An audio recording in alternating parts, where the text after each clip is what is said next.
తూర్పుగోదావరి జిల్లా రాజానగరం నియోజకవర్గంలో ఎమ్మెల్యే బత్తుల బలరామకృష్ణ పర్యటించారు. భారీ వర్షాలకు దెబ్బతిన్న పంట పొలాలను, కూలిన ఇళ్లను ఆయన పరిశీలించారు. అలాగే పునరావాస కేంద్రాలను సందర్శించి బాధితులను పరామర్శించారు.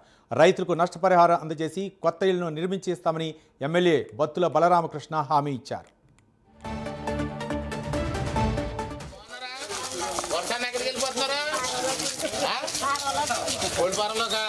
వర్షాన్ని కూడా వెళ్ళిపోతారు లేదా అట్లా మేత ఉండదు.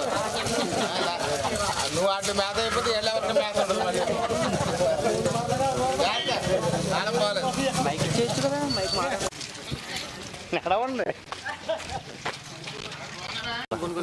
అయ్యా ఏంటండి ఇది? స్వర్ణ సార్, స్వర్ణ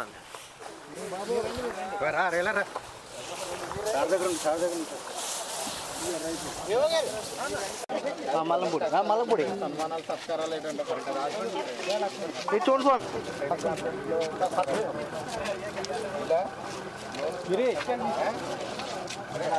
పార్టీ అధినాయకుడు పెట్టండి. హలో ఏం చదువుతున్నా?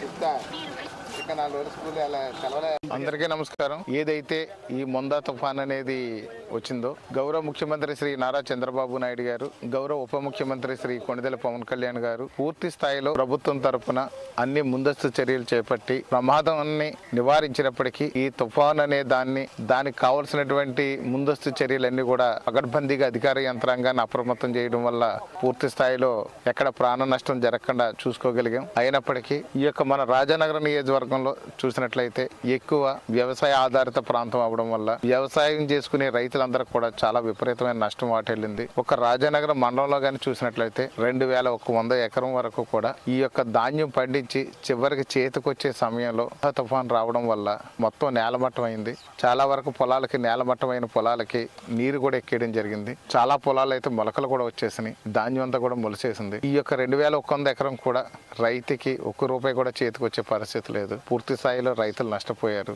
దీన్ని ప్రభుత్వం దృష్టికి తీసుకెళ్లి ఈ యొక్క రైతులకు తగిన నష్టపరిహారం వచ్చే విధంగా వారికి తెలియజేస్తాం. అలాగే చూసినట్లయితే ఇప్పుడు మనం రాజానగరం మండలంలో ఉదయం నుంచి కూడా ప్రతి చోట కూడా